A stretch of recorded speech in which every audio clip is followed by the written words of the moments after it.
Welcome to another episode of GC Squared, or Great Cigars, Great Community. I'm Super Dave, and today I'm joined by our videographer, I think that's a word, Justin. And today I am smoking the Plume Toro.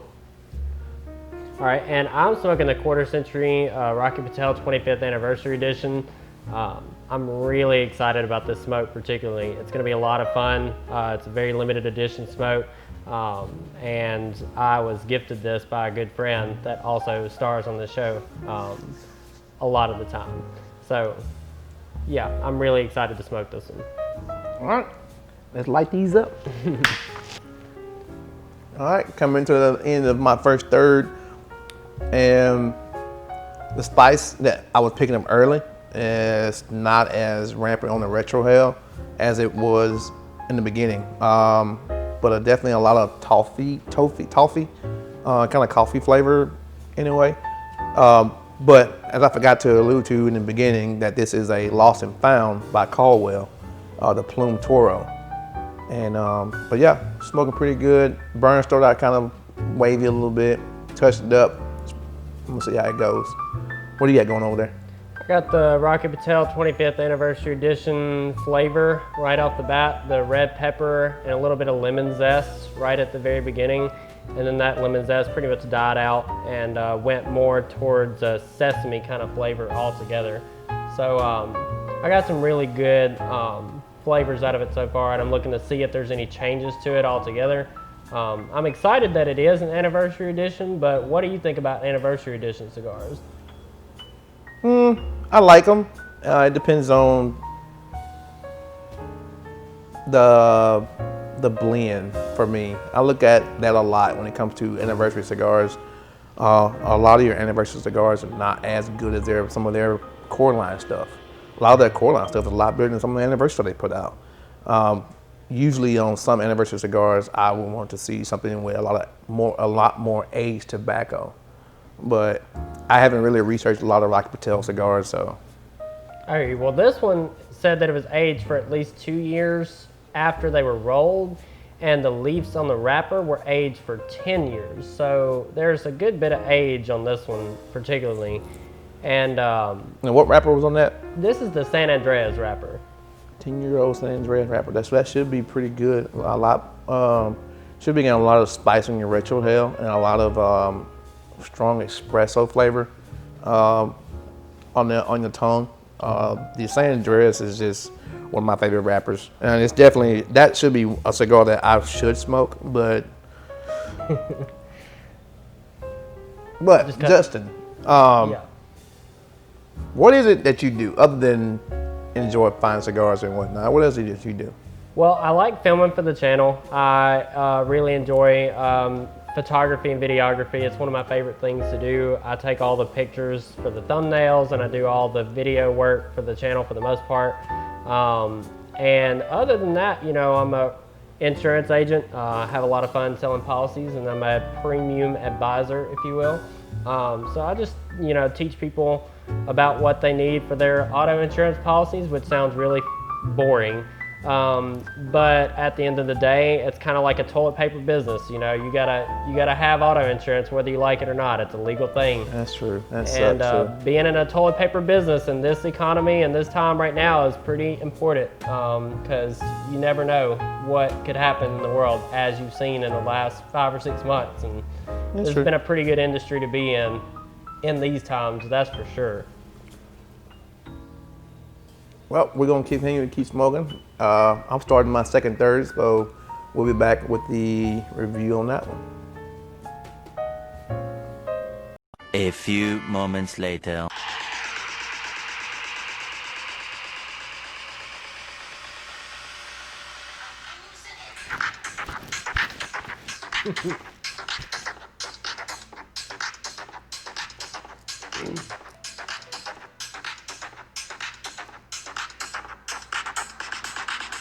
This song is so hyped, son. All right, coming to the second third. Really getting that oaky, woodsy flavor on the back end. The spice in the retrohale has definitely went down a lot. Still burn, still kind of wavy. Could be I'm smoking it way too fast, but and it could be just how it burns. Cause I remember smoking this cigar before when we first got them in, and it burned like this. But what do you got going on? So the flavors of the sesame seed are definitely still there, like a toasty flavor in a certain sense, but I can definitely pick up a little bit more of like a Dominican traditional flavor as well, pulling through. And like when I retrohale this cigar, I taste something really sweet and citrusy and really, really good. I'm really enjoying this one a lot. So that's gonna be Dominican flavor, Dominican leaves anyway. Most Dominicans, when I smoke those, always have a sweetness to it that is definitely something I'm liking more now.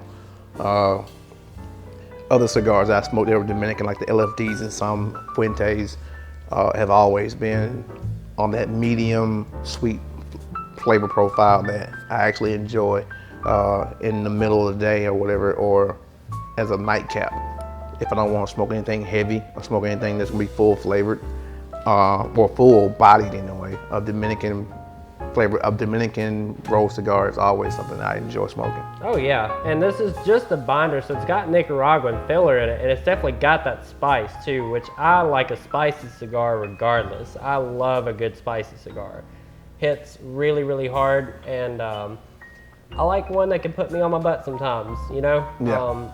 And for me, it's not too much, because I think something to note, you know, he's got a lot more experience than I do, but I'm not like a beginner either. I've been smoking for about 3 or 4 years, which is something that, you know, we made a note of in one of our first videos. And so with me having a medium level of experience, it kind of gives me a weird, you know, in the middle perspective that you or Wesley, the one who stars in a lot of our other videos, doesn't really have as much. You know, it's kind of like a right there in the middle perspective of somebody who's getting into the aficionado lifestyle, but then also like, you know, at the same time as kind of a beginner in that aspect.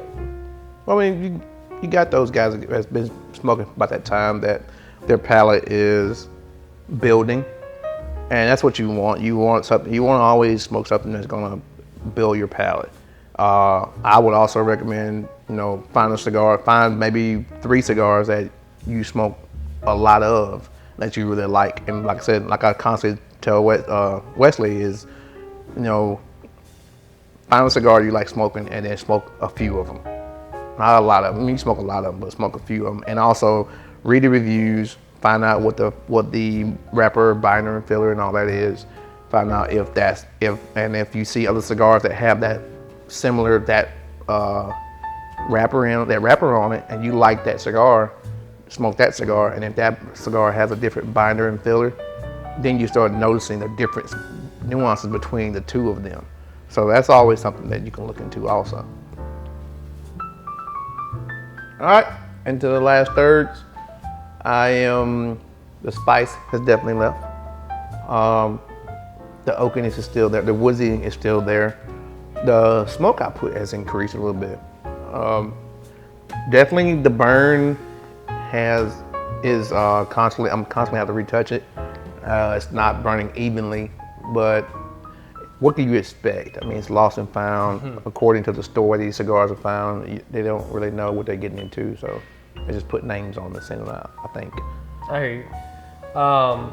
Well, this one right here has stayed pretty consistent throughout as far as smoke output. The burn has been a little wavy. I've had to touch up on it a couple times, but as far as the actual flavor of it, I think what I'm getting is a lot more of, you know, just like a Dominican flavor mainly, and I'm getting a little bit of that San Andreas sweetness in there as well, which is really nice because I was craving a San Andreas at this particular moment, so I was really looking forward to something like that.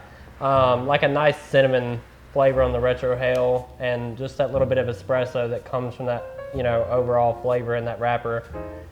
And the spice on this one's been pretty consistent as well. I've enjoyed the way that this one has maintained its level of spice, because I like when it hits the back of my throat and stays there kind of. That's usually what I look for in a cigar, is one that hits my throat and gives me that almost numb feeling to a certain extent, and then allows it to hold, just like that. Nice. So Well, you still got, you're in the last of your second third, so you still got another third to go. yeah. So that's probably going to change a little bit more as you continue to smoke through it. You haven't got to the band yet. Right. He's a slow smoker, everybody. Me on the other hand. Huge lungs, man, huge lungs. I like to be meticulous when I go into a first smoke, especially with something like this. And I even like to drink water with the first smoke like this instead of like a Coke or a coffee or something that adds other flavor to it, because I really want to analyze the actual flavor that I'm getting from it and not the flavors of anything else as it pairs with it. And I don't know if I'm ever going to get to smoke one of these again, to be completely honest. But, There's nothing wrong with that, because that's normally what I recommend when smoking a cigar that's like anniversary cigar. You kind of want to take your time with it. You want to enjoy it because it's one of those limited releases cigars that you probably won't find out in a while again. But it's definitely one that you want to enjoy, because when you spend your hard-earned money for something, you want to enjoy it. But this one, the Plume, is one that I have smoked a good bit of them, and it's definitely, I mean, the Toro is probably my favorite of the three sizes they have in these that we have here at Spring Street. The Robusto, not so much, which is weird because I'm a big Robusto guy, but I didn't like that one as much as I like a Toro. But this one is, other than the fact that I have to continue to keep touching up on it, like you just saw a few minutes ago, it's smoking fine, smoking good. The smoke output is where I want it to be, and I'm definitely enjoying this cigar. like I say, I'm enjoying this one too, like I'm supposed to be. All right, guys, that's the end of the video, and that's GC Squared. I'm Justin. And I'm Super Dave, and we're out.